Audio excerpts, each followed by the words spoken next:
তাকওয়া অর্জন করো, গুনাহ থেকে নিজেরে কন্ট্রোল করো।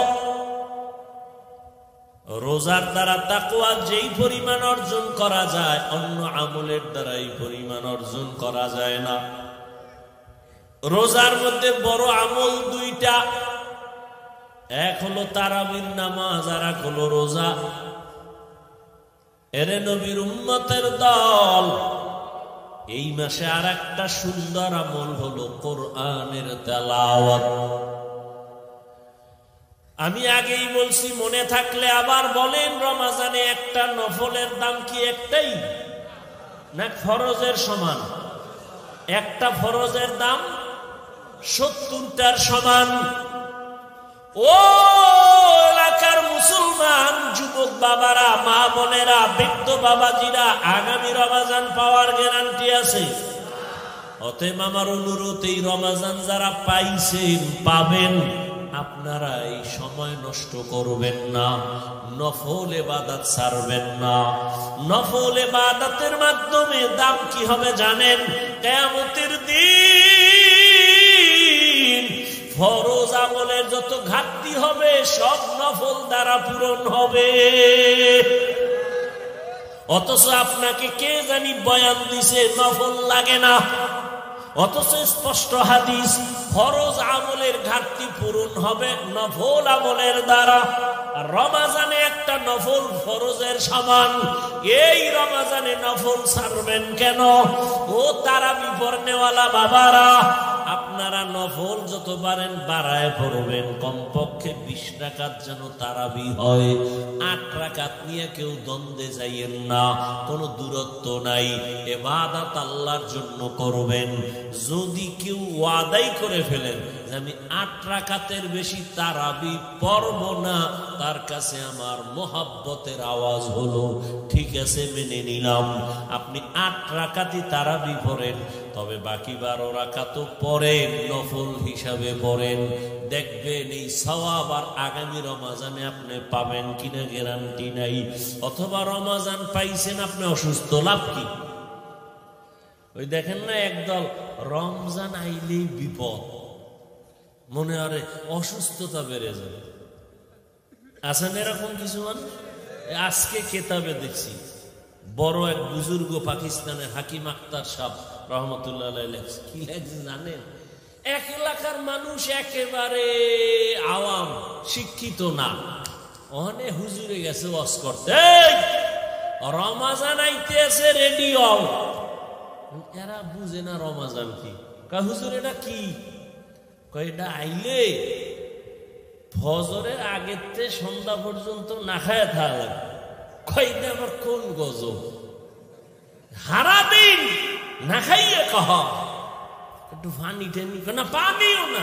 কয় কি পানিও পান করতে পারবো না? কয় না। এই বিপদের লাগে তো মোকাবেলা করতে।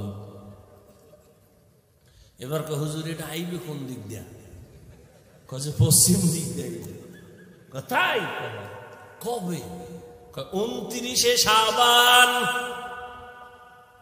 শাবানের 29 তারিখ। টাইম কোন সময়? কয় সূর্য ডোবার পর।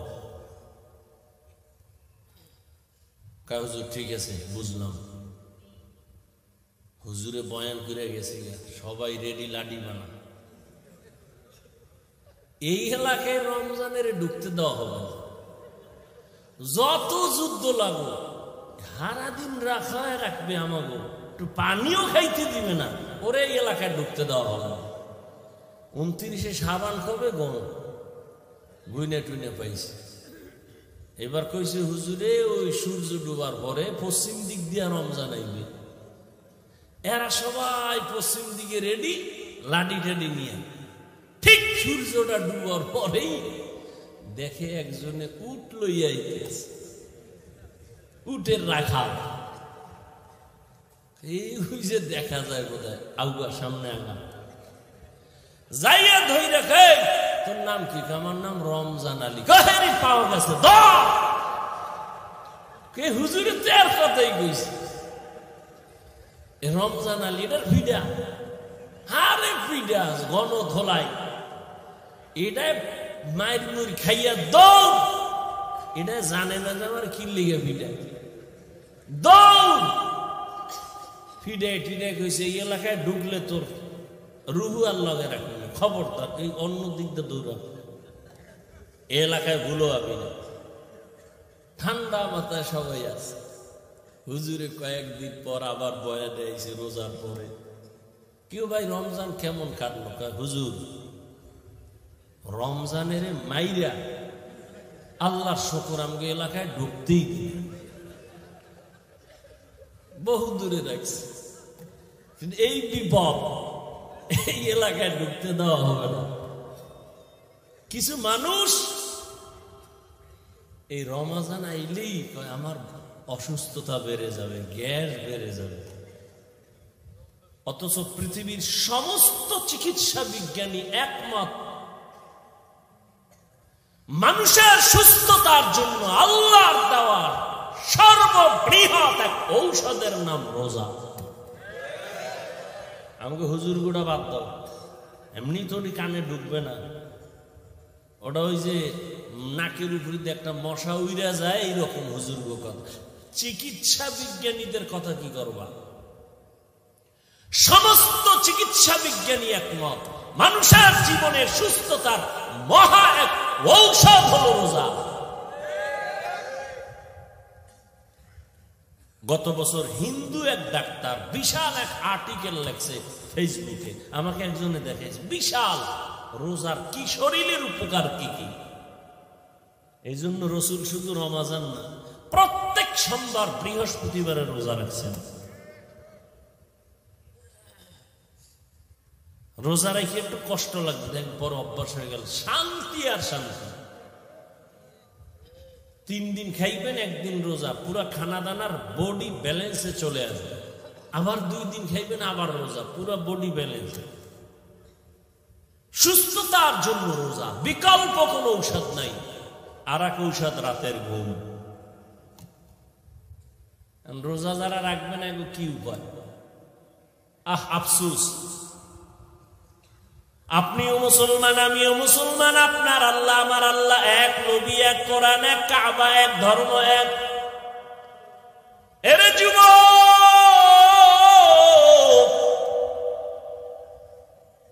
আপনি রোজা রাখতে চান না, আপনার ছেলেও চায় না, মেয়েও চায় না।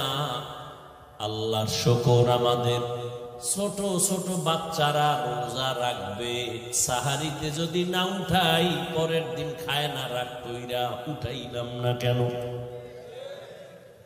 আর আপনার 20 বছর ছেলে মেয়ের বয়স রোজা রাখে না। আম্মা জান মাঝে মাঝে কয়, ও 2-1টা রোজা রাখবি। বাবা একা খবরদার রোজা রাখায় না, চেহারাটা নষ্ট হয়ে যাবে। ওই আব্বাজানকে জিজ্ঞাসা করি, সারা রাত মোবাইল চালাইয়া যেই ছেলেটার চেহারা নষ্ট হলো, বলেন কোন মেডিসিন দিয়া ভালো করবেন? এখনো অনুরোধ করে বলছি রে যুবক,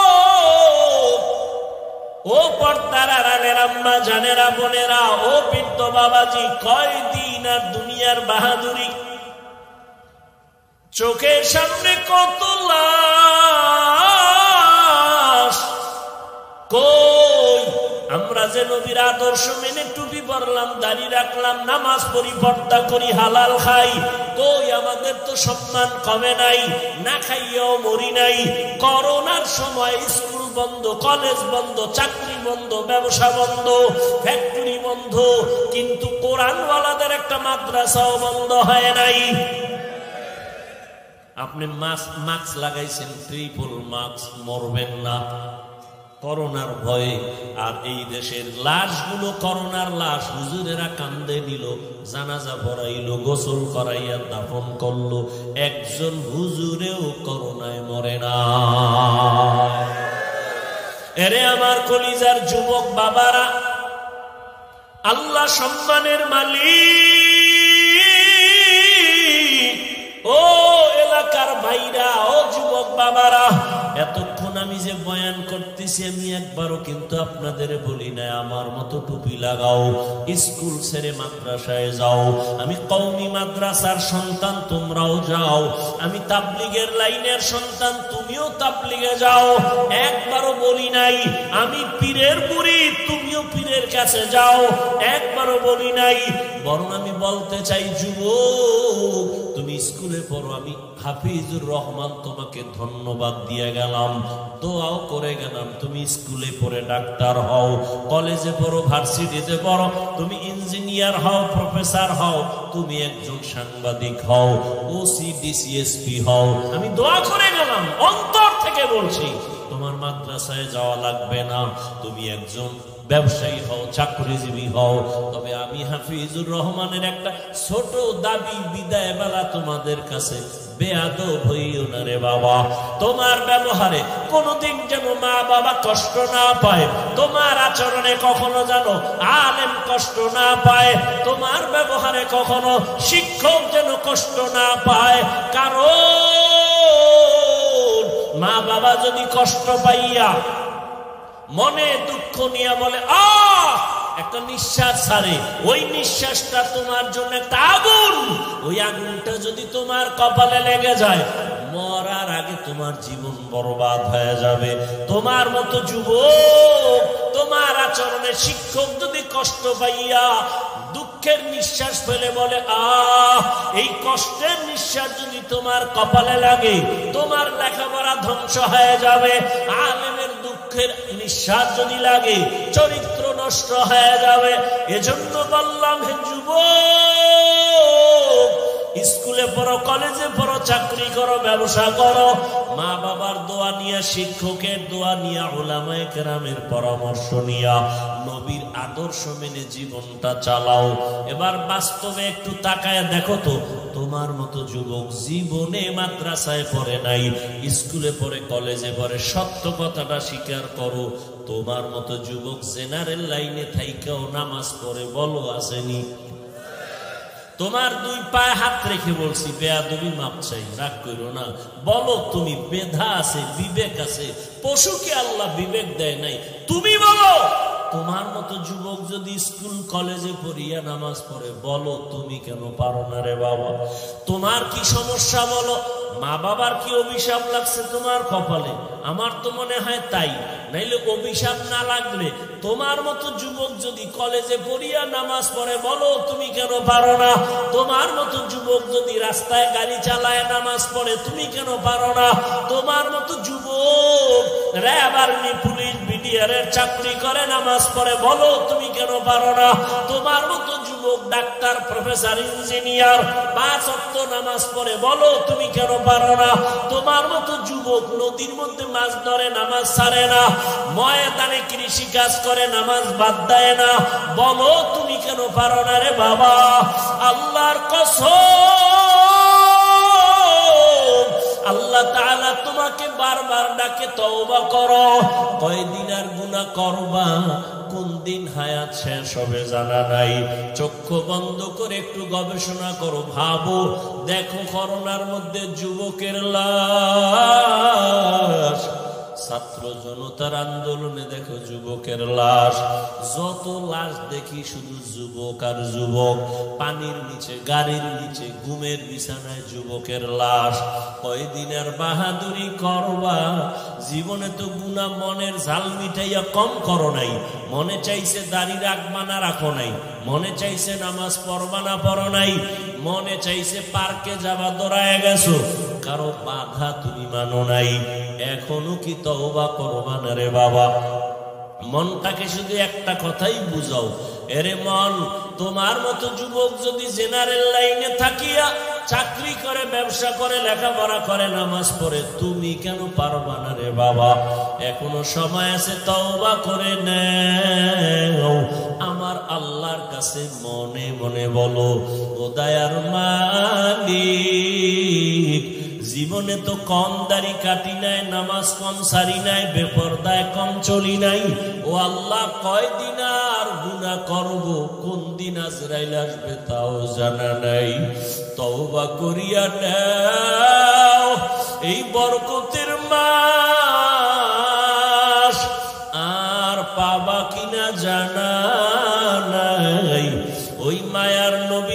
আদর্শের মালা গলায় লাগাও, ওই রহমতের নবীর মালাটা গলায় লাগাই। ওরে যুবক,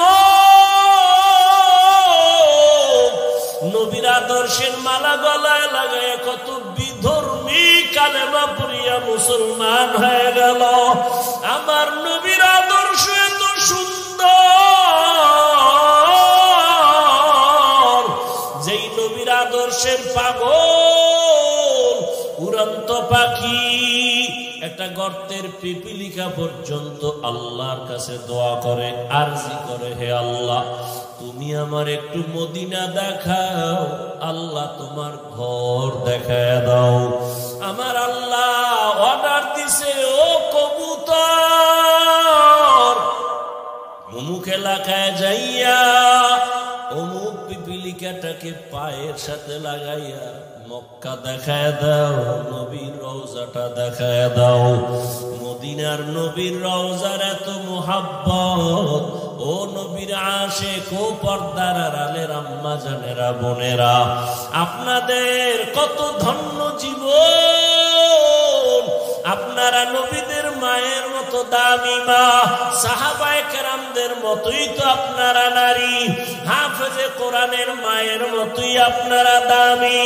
আপনারা তো আয়েশা রাদিয়াল্লাহু আনহার মতো নারী, ফাতেমা রাদিয়াল্লাহু আনহার মতো নারী, খাদিজা রাদিয়াল্লাহু আনহার মতো নারী।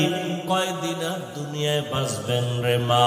একটা সন্তানকে আদর্শ ডাক্তার বানায় যান, আদর্শ ইঞ্জিনিয়ার বানায় যান, আদর্শ প্রফেসর বানায় যান। আপনার মতো কত নারী এই এলাকায় এখনো আছে, বেপরদায় চলে না, নামাজ ছাড়ে না, স্বামীর মাল হেফাজত করে, সন্তানগুলো আদর্শওয়ালা বানানোর মেহনত করে, মা বাবা সন্তানের পেছনে মেহনত করে, বেপরদায় চলে না, স্বামীর মাল নষ্ট করে না, মোবাইলে সময় নষ্ট করে না। এরে আম্মা জানেরা, এখনো কি আপনারা তওবা করতে পারেন না? আল্লাহকে বিনয়ের সাথে বলেন মনে মনে, হে আল্লাহ জীবনে আর নামাজ ছাড়বো না, বেপরদায় চলবো না, মোবাইলে সময় নষ্ট করব না, স্বামীর মাল হেফাজত করব, সন্তানগুলো আদর্শবান বানানোর চেষ্টা করব।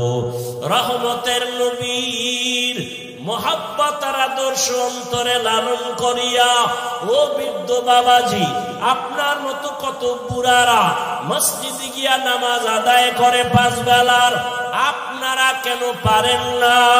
রহমতের নবী এত কষ্ট জীবনে করেছেন, বিদায় বেলা নবী অসুস্থ, সাহাবীদের কাঁধে ভর দিয়ে নবী জামাতে হাজির হয়েছেন, নবী নামাজ ছাড়েন নাই। এরে নবীর উম্মতের দল এত কষ্ট নবী করিয়া উম্মতের শিক্ষা দিয়া গেলেন। ওই নবীর আদর্শ সারা কিয়ামত পর্যন্ত এই জীবনে কখনো শান্তি আসবে না, সম্মানও আসবে না। নবীর জন্য যদি জঙ্গলের প্রাণীরা পাগল হয়ে যায়, রহমতের নবীর দেখলে যদি পেটের ক্ষুধা নিবারণ হয়, আল্লাহর নবীর আশিক জগৎ বিখ্যাত ইমাম মালিক রাহমাতুল্লাহ আলাইহি মদিনাতুল মুনাওয়ারায় হাঁটে চলে, জুতা পায়ে পরে না, একমাত্র কারণ রহমতের নবীর কদম কোথায় লাগলো, আমি জুতা পরিয়া ওই বেয়াদবি করতে পারবো না। কারণ মদিনার ধুলা নবীর আশিকের চোখের সুরমা। এরে নবীর উম্মতের দল, এজন্য আশিক মদিনার নবীকে দেখার জন্য কাঁদে আর আল্লাহর কাছে বলতে থাকে, আরবেরে পুবাল হাওয়া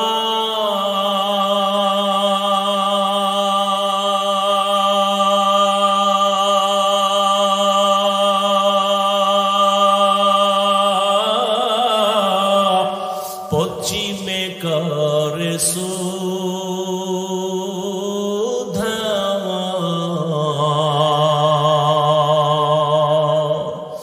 এই গরিবের দুঃখী সালাম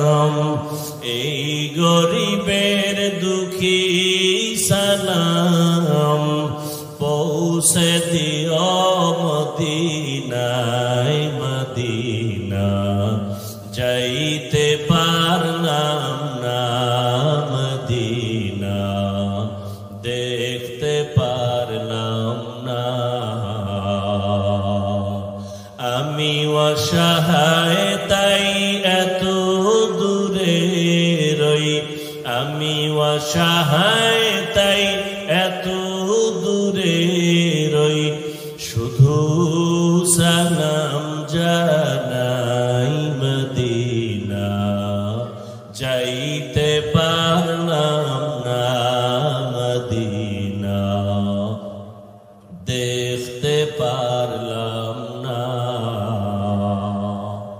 মদিনা নাম কত সুন্দর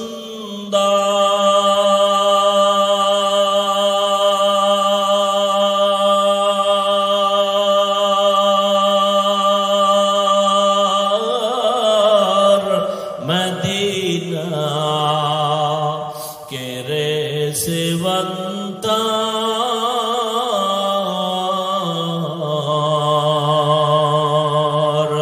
পাখির নেয় ডানা থাকলে পাখির নেয় ডানা থাকলে যেতাম মদিনায় মদিনা যাইতে পারলাম না মদিনা দেখতে পারলাম না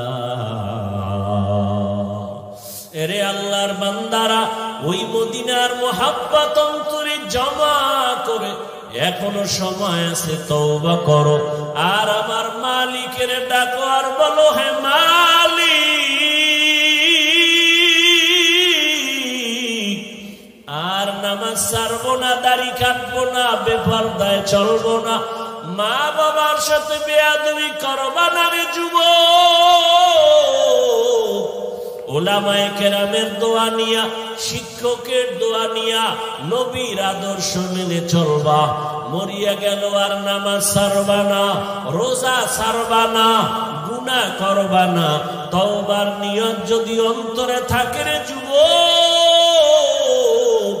যাদের অন্তরে তওবার খাঁটি নিয়ত আছে দুটো হাত আমার আল্লাহকে দেখাইয়া দাও আয় আল্লাহ হাতগুলো কবুল করে নেন তওবা কবুল করে নেন তওবার উপরে মজবুত হইয়া চলার তৌফিক দান করেন আমিন আলহামদুলিল্লাহি রাব্বিল আলামিন والصلاة والسلام على سيد الأنبياء والمرسلين وعلى آله وأصحابه أجمعين يا أرحم الراحمين يا أرحم الراحمين يا أرحم الراحمين رب ارحمهما كما ربياني صغيرا